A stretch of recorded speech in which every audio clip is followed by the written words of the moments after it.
Jinwoo Kim walked into the biggest meeting room he had ever seen. The walls were made of some kind of blue crystal that glowed softly, and the ceiling was so high he could barely see it. The table in the center was enormous and shaped like a circle, with chairs that looked like they were built for giants. He wore his best navy blue suit with a silver tie and black leather shoes that he had polished until they shined like mirrors. The aliens were already waiting for him, and they were nothing like the pictures Earth had shown him. These creatures were twice as tall as any human, with 4 arms each, and skin that looked like broken glass. Their eyes were huge and completely black, without any white parts at all. When they moved their crystal, skin made tiny clicking sounds like wind chimes, and a storm ambassador Jinwoo had been chosen for this job because he was calm under pressure and because he had skills that most diplomats did not have. Before joining the diplomatic corps, he had worked for a very different kind of organization back on Earth, the kind of organization that did not exist on paper and whose employees never talked about their real jobs, even to their families. The lead alien spoke in a voice that sounded like rocks grinding together. "We are the High Council of the Galactic Trade Empire," he said. "Your species has requested our protection, and we are here to discuss terms." Jinwoo nodded politely and placed his briefcase on the table, opening it to reveal neat stacks of papers and a small tablet. The aliens laughed when they saw Earth military footage on the holographic display. Primitive rockets, they called them, crude weapons. They said your ships are barely capable of reaching your own moon. One of them added, "How do you expect to defend yourselves against the raiders who attack weak civilizations?" Jinwoo watched the footage calmly. He had seen these same videos many times during his briefing sessions back on Earth. The rockets were indeed primitive and the weapons were crude, but what the aliens did not know was that this footage was from 50 years ago. Earth had very deliberately shown them old technology while keeping their real capabilities hidden. The High Council member, with the most scars on his crystal skin, leaned forward. "Your planet will provide 70% of all resources to the Empire in exchange for basic protection. This includes metals, food, water, and any technology you develop. We will also require military bases on your major continents and control of your space traffic." 70%, Jinwoo repeated calmly, making notes on his tablet. "That seems quite high for basic protection." The scarred alien laughed again. "It is generous considering how helpless your species appears to be. Many worlds give us 80 or 90%. Jinwoo nodded thoughtfully as if he was seriously considering the offer. He asked questions about patrol schedules and response times and defense commitments. The aliens answered, with bored expressions, clearly thinking this was just another easy conquest. They had done this hundreds of times before with hundreds of different species. What they did not notice was how Jinwoo held his coffee cup with his left hand while his right hand remained free at all times. They did not see how his eyes constantly scanned the room, noting exit locations and security camera positions.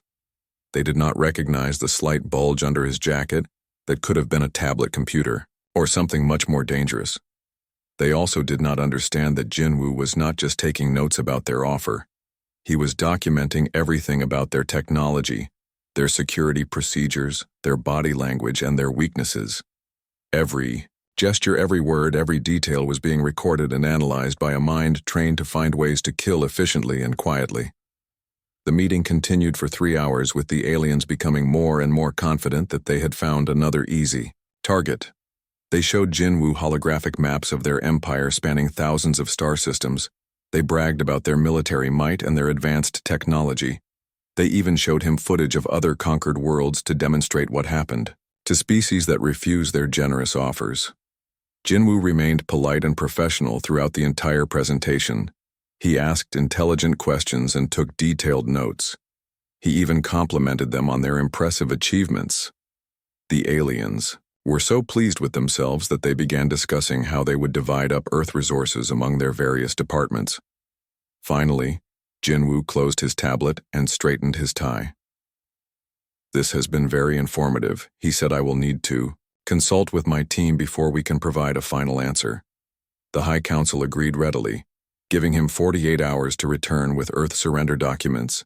As the meeting ended, Jinwoo shook hands with each alien using the traditional 4-armed greeting they had taught him. His grip was firm but not threatening. His smile was genuine and his manner was completely professional. To them, he looked like exactly what he claimed to be a nervous diplomat from a weak planet trying to negotiate the best deal possible for his doomed species. But as Jinwoo walked back to his shuttle, his mind was already working on a very different kind of problem. These aliens had made a serious mistake. They had assumed that Earth military capabilities were represented by the primitive footage they had been shown. They had also assumed that Earth diplomats were just diplomats. During the flight back to his hotel, Jinwoo activated the quantum communicator hidden in his briefcase. The message he sent to Earth was short and simple, but it would change everything. The Empire had just threatened the wrong planet, and they had done it while sitting across the table from one of the most dangerous humans alive. Back on Earth, the message was received by people who understood exactly what it meant. Within hours, a very different kind of diplomatic mission was being prepared. Teams of specialists began studying the intelligence that Jinwoo had gathered during his polite conversation with the High Council. These specialists wore business suits and carried briefcases, but their real job was something that would have terrified the aliens if they had known. The Galactic Trade Empire thought they were negotiating with desperate merchants. They had no idea that they had just declared war on a species whose most dangerous warriors looked like accountants and whose deadliest weapons were good manners and business cards. The next phase of Earth response was about to begin, and it would be unlike anything the galaxy had ever seen. Jinwoo spent that evening in his hotel room writing his report and preparing for what was coming. He had done his job perfectly. The aliens trusted him completely and had revealed far more than they intended. Now it was time for his colleagues to do their jobs. The Empire was about to learn why Earth killers dressed for board meetings. Minji Park stepped off the transport shuttle onto the capital world of the Galactic Trade Empire, wearing a perfectly tailored black business suit and carrying a leather briefcase that cost more than most people made in a year. Her team of 5 consultants followed behind her, each dressed identically in dark suits with crisp white shirts and conservative ties. They looked like any corporate delegation that might visit a major business center. The immigration officer barely glanced at their diplomatic passports before stamping them with approval. "Welcome to Zentara Prime," he said in broken human language. "Hope you have productive business meetings." Minji smiled warmly and thanked him in his own language, which surprised him since most humans never bothered to learn alien tongues.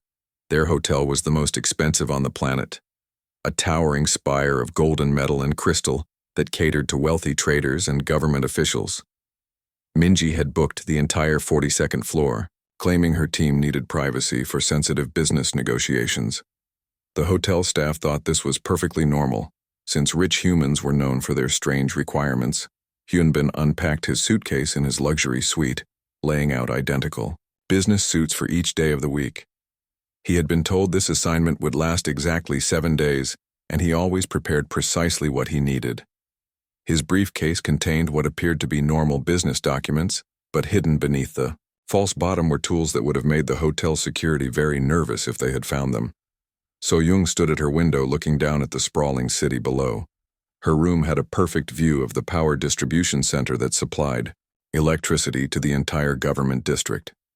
She memorized every detail of the building, its security fences, the guard positions, and the shift change schedules. Her tablet contained energy trading proposals, but its real purpose was to record and analyze everything she observed. Jemin reviewed transportation maps while eating room service dinner. The food was excellent, but he barely tasted it because his mind was focused on memorizing every road, tunnel, bridge, and transport hub in the capital. His cover story was that he worked for a shipping company interested in establishing trade routes, but his real expertise was in finding the fastest ways to move through a city when speed meant the difference between life and death. The next morning, Minju gathered her team in the hotel conference room for their daily briefing. To anyone listening, they were discussing meeting schedules and business objectives, but the real conversation was happening in a code they had all memorized years ago. Each seemingly innocent comment about profit margins and market penetration actually contained detailed intelligence about their targets. Yunbin left first, taking a taxi to the central communications hub. His appointment was with the director of interplanetary data services who was eager to discuss bandwidth allocation for human trade networks. The director was a friendly alien who spoke excellent human language and seemed genuinely interested in establishing a profitable partnership. What the director did not realize was that every question Hyunbin asked revealed another piece of critical information. How many backup systems did they have? What were the security protocols for emergency shutdowns? Who had access to the main control rooms? Hyunbin nodded and smiled and took notes while building a complete picture of how to disable the entire communication network if necessary. So-young arrived at the power distribution center an hour later carrying samples of Earth energy storage technology. The facility manager was impressed by the compact fusion cells she demonstrated and wanted to know more about licensing the technology for imperial use. So-young was happy to explain every detail while secretly scanning the facility layout with equipment hidden in her briefcase. The tour lasted 3 hours and covered every critical system in the building. So-young asked intelligent questions about load balancing and grid management while memorizing the location of every control, panel, emergency switch, and backup generator. She even got the manager to show her the main power coupling that supplied the government district, claiming she needed to understand the technical requirements for integration. Jamin spent his day meeting with transportation officials who controlled cargo and passenger movement throughout the empire.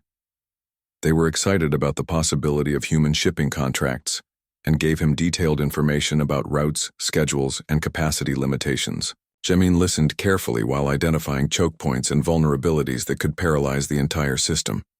By evening, the team had accomplished something remarkable. Each member had gained complete access to critical infrastructure systems, simply by appearing to be legitimate business partners. The aliens were so eager for profitable deals with humans that they revealed information that should have been classified at the highest levels. Minji reviewed the intelligence reports from her team while soaking in her hotel room luxury bath. Everything was proceeding exactly as planned. The Empire government had no idea that Earth's most dangerous operatives were staying in their finest hotel and preparing for an operation that would change galactic history. The second day followed the same pattern, with team members visiting different facilities and meeting with different officials. Each wore their business attire like armor, blending perfectly into the Empire commercial environment. No one questioned why they asked so many detailed questions about security procedures and system vulnerabilities, because they were obviously just thorough business people. Hyunbin visited the financial district, learning how credits flowed through the imperial economy. So-young toured manufacturing centers that produced everything from weapons to luxury goods. Jamin studied the spaceport facilities that handled all interplanetary traffic. Each gathered intelligence while maintaining their cover as trade representatives. The aliens they met were uniformly helpful and friendly, eager to impress potential human partners with their efficiency and capabilities. They had no way of knowing that they were actually briefing enemy agents who were preparing to use their own systems against them. By the third day, the team had mapped every critical vulnerability in the capital city infrastructure. They knew which systems were most important, which had the weakest security, and which could be disabled to create maximum disruption. The Empire had essentially given them a complete blueprint for conquest, while thinking they were negotiating trade deals. Minji sent her daily report to Earth using the quantum communicator disguised as a tablet computer. The message was brief, but its implications were enormous. Phase 1 complete, she transmitted all targets identified and mapped. Ready to proceed to Phase 2 on your command back on Earth. The message was received by people who understood exactly what it meant. The reconnaissance phase had succeeded beyond all expectations. Minji team had accomplished in 3 days what traditional military intelligence might have taken months or years to achieve. The Empire government continued their normal routines, completely unaware that their capital city had been thoroughly surveyed by enemy agents. The humans were so polite and professional that no one suspected anything unusual about their extended business trip. On the 4th morning, Minji received new orders from Earth. The next phase of the operation was about to begin, and it would require additional specialists. The Empire was about to discover what happened when they threatened a species whose warriors wore business suits and whose weapons were briefcases full of classified intelligence.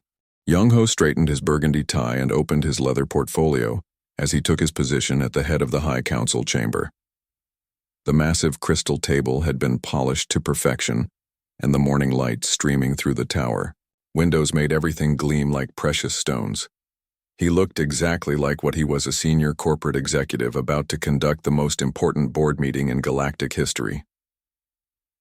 The remaining alien council members sat in their towering chairs staring at him with expressions that mixed confusion, fear, and disbelief.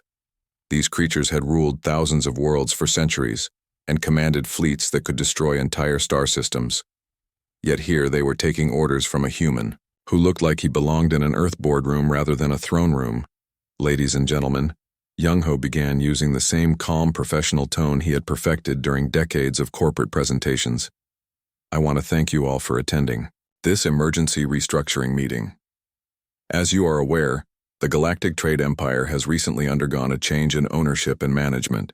He activated his tablet, and holographic charts appeared above the conference table, showing detailed financial analysis of every world in the empire. The data was comprehensive, covering everything from resource extraction rates to citizen satisfaction surveys. The aliens were shocked to see information that they thought was classified being displayed.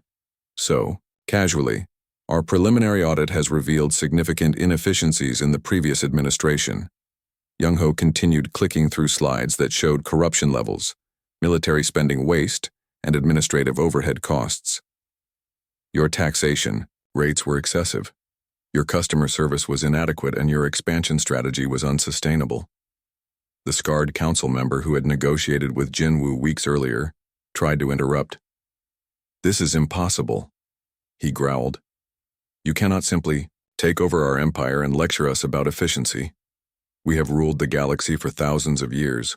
Young-ho nodded politely and made a note on his tablet. I understand your concerns, and they will be addressed in our transition plan. However, the data clearly shows that your previous methods were not producing optimal results. Under human management, we will implement proven business strategies that will benefit all stakeholders. He showed them comparative analysis charts demonstrating how other civilizations had improved after adopting human administrative techniques. Worlds that had been struggling under imperial taxation were now prosperous trade routes that had been inefficient were now generating record profits. Military costs had been reduced while security had actually improved. The transformation happening across the empire was unlike anything the galaxy had ever witnessed. On world after world, human administrators wearing business suits were arriving to take over local government offices. They brought briefcases full of efficiency studies and laptops loaded with optimization. Software Daeon landed on the mining world of Kepler-7 with a team of industrial consultants. The planet had been strip-mined for decades, with workers living in terrible conditions while sending 90% of their output to the Imperial Treasury.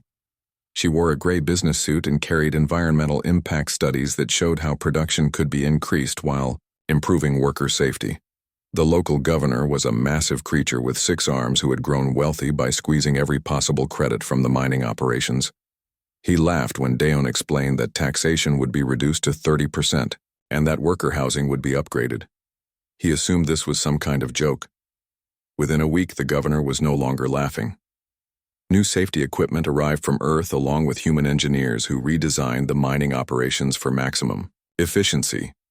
The workers could not believe that their new human supervisors actually cared about their welfare. Production increased by 40%, while working conditions improved dramatically. Similar transformations were happening on hundreds of worlds. Human accountants discovered that previous imperial administrators had been embezzling enormous amounts of money that should have been used for infrastructure and public services. Human engineers found that most imperial technology was decades behind what it could be. Human doctors established healthcare systems that actually worked. Minho arrived on the agricultural world of New Eden, carrying crop optimization studies and wearing a brown business suit that made him look like any other trade representative. The planet had been forced to export 80% of its food production, while its own population struggled with malnutrition. The planetary administrator was shocked when Minho explained that food exports would be reduced to sustainable levels, and that Earth would provide agricultural technology to increase crop yields. The administrator protested that the Empire would never allow such changes, but Minho calmly showed him authorization codes from the New imperial government. Within months, New Eden was producing more food than ever before, while keeping enough to feed its own population properly. Human agricultural specialists worked alongside local farmers to introduce crop rotation techniques and soil management practices that had been developed on Earth. The results exceeded everyone's expectations. Back on Zentara Prime, Young-ho was conducting daily briefings with department heads who were learning to operate under the new management structure. The aliens were gradually accepting that the humans were not going to disappear, and that resistance was pointless. The new system actually worked better than the old one. The most remarkable aspect of the transition was how peaceful it remained. Human administrators carried no weapons and used no threats. They simply implemented better policies and procedures while maintaining professional courtesy at all times. When local officials complained about changes, the humans listened carefully and made adjustments based on legitimate concerns. News of the imperial transformation spread throughout the galaxy, causing panic among civilizations that had previously dismissed humanity as insignificant. Alien military leaders held emergency meetings trying to understand how humans had conquered such a powerful empire without using traditional warfare. The Crystalline Federation sent scouts to observe human operations, expecting to find massive military installations. Instead, they found humans in business suits sitting in government offices reviewing budget reports. The scouts reported back that the humans appeared to be running the empire like a large corporation. The Hive Collective tried to infiltrate human administrative centers, expecting to discover secret weapons or advanced technology. Instead, they found meeting rooms where humans discussed efficiency improvements and customer satisfaction metrics.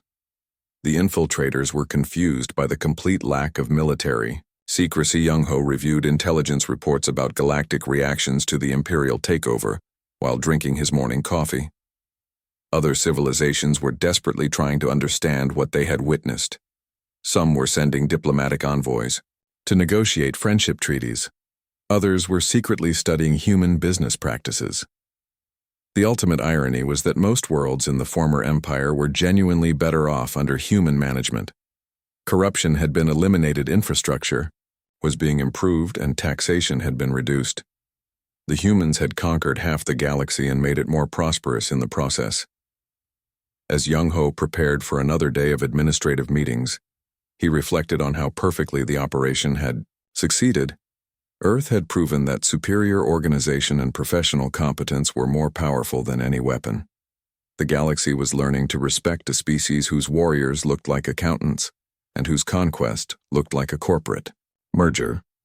Dong-yun woke up at exactly 5:30 in the morning and put on his charcoal gray business suit with the same precision he had used every day for the past 15 years. His team of 12 specialists had arrived on Zentara Prime during the night, each carrying diplomatic credentials and appointment confirmations for meetings scheduled throughout the government district. The crystal towers of the Empire government buildings reached into the purple sky like giant fingers, each one supposedly impregnable and protected by security systems that had never been breached in over 200 years. The buildings were symbols of imperial power, designed to intimidate visitors and remind everyone who was really in charge of the galaxy. Dong-yun checked his reflection in the hotel mirror, adjusting his blue tie and smoothing his black hair.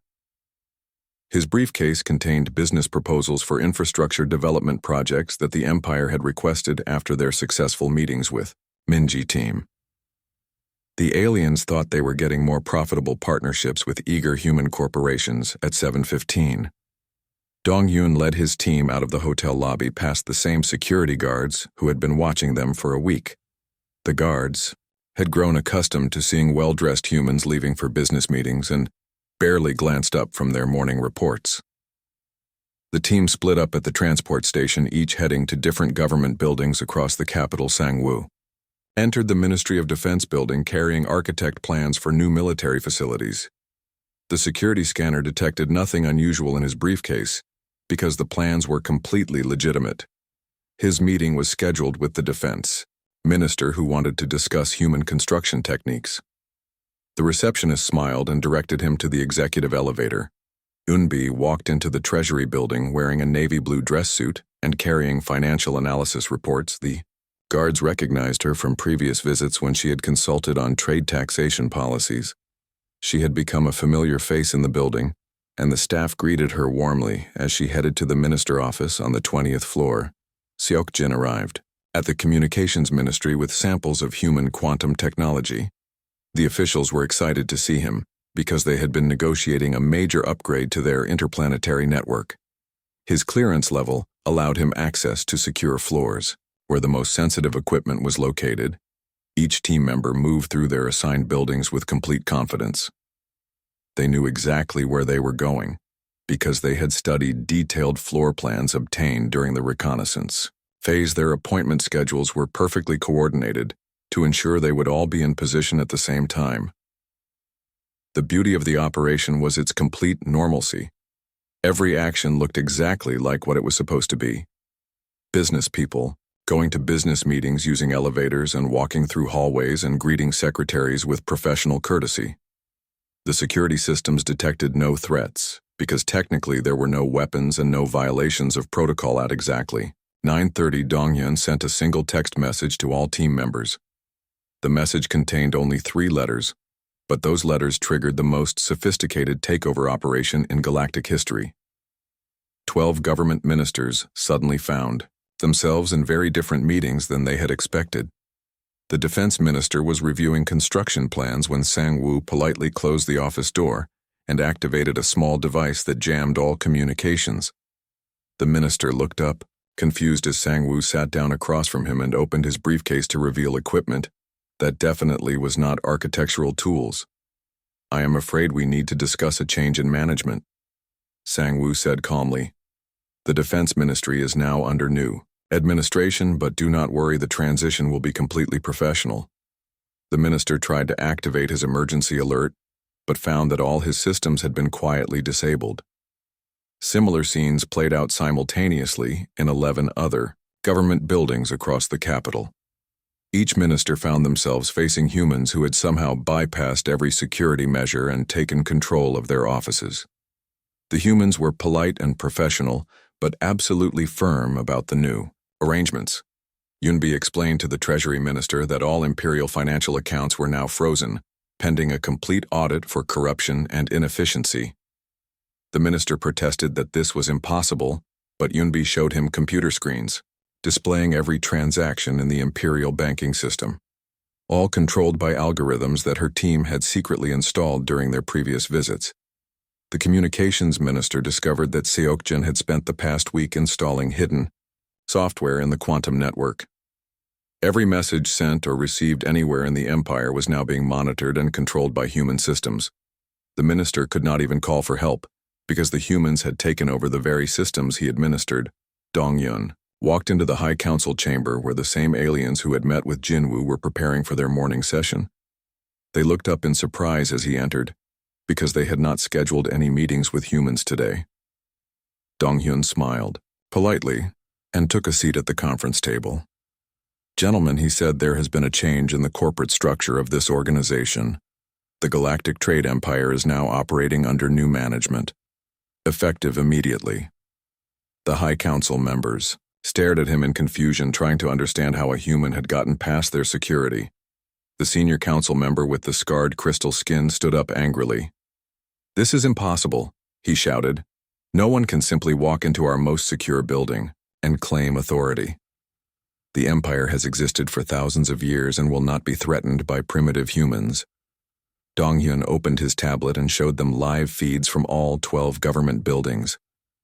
Their own ministers were sitting in their own offices explaining the new administrative structure to human supervisors. Every critical system in the imperial government was now under human control. The takeover had been accomplished without firing a single shot or causing any violence. The humans had simply walked in during business hours wearing business clothes and carrying briefcases, and had taken over an interstellar empire through superior organization and planning. "Your previous management team has been guilty of serious inefficiencies," Donghyun explained. "Resource allocation was poorly planned. Customer service was inadequate, and your expansion strategy was unsustainable. The human administration will correct these problems using proven business methods." The council members sat in stunned silence as Dongyan continued his presentation. He showed them charts and graphs demonstrating how imperial operations would be streamlined under human oversight. Taxation would be reduced, corruption would be eliminated, and client satisfaction would be dramatically improved. The most terrifying aspect of the situation was how reasonable it all sounded. The humans were not destroying the empire, they were reorganizing it like a corporate restructuring. The aliens found themselves nodding along to efficiency proposals and improvement plans even as they realized their civilization had been conquered. By noon, the transformation was complete. Every major government function was operating under human supervision. The transition had been so smooth that most citizens did not even realize anything had changed. The empire continued to function, but now it functioned better. The humans had proven something that would terrify every civilization in the galaxy. They had conquered a major, interstellar power using nothing but business skills, professional appearance, and superior organizational planning. The most dangerous warriors in the universe wore suits and ties and carried briefcases instead of weapons. Taehyung sat behind his mahogany desk in the newly established Earth Embassy on Zentara Prime, wearing his finest black suit and adjusting his gold cufflinks. The communication device on his desk had not stopped flashing for 3 days straight. Every major civilization in the galaxy was desperately trying to schedule emergency meetings with human representatives. His assistant Neon knocked on the door and entered carrying a stack of diplomatic requests that reached almost to her chin. She wore a professional gray business suit and had worked for the Earth Foreign Service for 8 years but had never seen anything like the current situation. Ambassador, the Reptilian Alliance is requesting an immediate audience, she reported. The Crystalline Federation has offered to triple their current trade agreements, and the Hive Collective is asking about establishing permanent diplomatic relations with Earth. All of them want meetings scheduled as soon as possible. Taehyung nodded and sipped his coffee while reviewing the priority list. Every species that had previously ignored humanity or treated Earth as insignificant was now treating them as the most important power in the galaxy. The transformation had happened so quickly that alien governments were struggling to adjust their policies. The first meeting of the day was with representatives from the Aquatic Confederation, who had traveled 3 weeks to reach Zentara Prime. Their leader was a massive creature that looked like a cross between a whale and an octopus who had to wear a special water-filled suit to survive in the embassy atmosphere. "We wish to apologize for our previous dismissive attitude toward your species," the creature said through a translation device. "We now understand that humans possess capabilities that we greatly underestimated. The Confederation would like to propose a mutual defense treaty and expanded trade relations." Taehyung listened politely while making notes. The Aquatic Confederation controlled some of the richest ocean worlds in the galaxy and had always refused to deal with land-dwelling species. Their sudden interest in human partnership was a clear sign of how much the galactic balance of power had shifted. The second meeting was with the Silicon Lords, who were artificial intelligences that had evolved from ancient computer networks. They had always considered organic species to be inferior and had maintained strict isolation policies for thousands of years. Now they were requesting technical consultations about efficiency optimization. "Your species has demonstrated organizational capabilities that exceed our calculations," one of the Silicon Lords transmitted through holographic display. "We wish to learn human management techniques and apply them to our own administrative systems. Perhaps we could arrange exchange programs." Taehyung found this particularly amusing since the Silicon Lords were supposed to be the galaxy's most advanced computational intelligences. Yet they were asking humans for advice about how to run their civilization more effectively. The irony was not lost on him that machines were seeking help from organic beings. The third meeting was with the war clans of Andromeda, who were legendary for their military prowess and had never been defeated in conventional warfare. Their representative was a scarred warrior who looked uncomfortable in the diplomatic setting, but was clearly trying to be respectful. The war clans acknowledged the superior tactical abilities of humans, the warrior said. "Your conquest of the trade empire without battle has impressed our generals. We wish to study your methods and perhaps establish military cooperation agreements." What fascinated Taehyung was how quickly other civilizations had begun copying human practices. Intelligence reports showed that alien military academies were now teaching courses in corporate strategy. Alien diplomats had started wearing clothing that resembled human business. Suits government buildings across the galaxy were being redesigned to look more like Earth office complexes. Neon brought him lunch along with the afternoon intelligence briefing. The reports painted a picture of a galaxy in transition everywhere. Human administrators had been deployed. Efficiency had improved, corruption had decreased, and citizen satisfaction had increased. Other civilizations were demanding similar improvements in their own territories. The most interesting development was happening on worlds that had never been part of the trade empire. Local governments were voluntarily requesting human administrative assistance after hearing about the improvements happening elsewhere. Planets were literally asking to be conquered by humans using corporate methods. Jaehyun had just returned from the Vegan system, where 3 different worlds had competed to offer the most attractive terms for human management services. The winning planet had agreed to provide Earth with advanced technology in exchange for a team of human efficiency experts. The transformation was spreading faster than anyone had anticipated. Each success story encouraged more civilizations to seek human partnership. The galaxy was undergoing a peaceful revolution, based on superior business practices rather than military conquest. That evening, Taehyung attended a reception for alien diplomats who were studying human administrative techniques. The ballroom was filled with creatures from dozens of different species, all wearing their versions of Earth business attire and discussing quarterly reports and optimization strategies. The scene would have been hilarious if it had not been so historically significant. Giant insectoid beings were comparing notes on supply chain management. Crystalline entities were debating the merits of different accounting systems. Gaseous creatures were floating around in containment suits decorated to look like neckties. Ambassador Sujin from the former trade empire. Worlds approached him carrying a tablet full of statistical analysis. "The numbers are incredible," she reported. "Productivity is up 60% across all sectors. Crime rates have dropped to historic lows, and citizen approval ratings are at levels we have never seen before." The ultimate irony was becoming clear to everyone involved. The humans had not set out to conquer the galaxy. They had simply applied their natural organizational skills to solve administrative problems. But the results had been so impressive that other civilizations were voluntarily submitting to human management. Taehyung reviewed the daily reports while preparing for bed. The galaxy was changing in ways that no one could have predicted. A species that had been dismissed as primitive was now being recognized as the most effective administrators in known space. The transformation was happening through spreadsheets and efficiency studies rather than weapons and warfare. As he looked out his office window, at the sprawling capital city below, Taehyung reflected on what humanity had accomplished. They had proven that true power came not from the ability to destroy, but from the ability to organize and improve. The most dangerous humans were not the ones carrying guns, they were the ones carrying briefcases. The communication device on his desk was already flashing with requests for tomorrow meetings. The galaxy was learning a new lesson about power and influence, the species whose killers wore. Business suits had become the most respected civilization in known space, simply by being better at running things than anyone else. Earth conquest of the galaxy was complete, and it had been accomplished through superior customer service, better management practices, and more efficient administrative procedures. The most polite invasion in galactic history had succeeded beyond anyone's wildest expectations.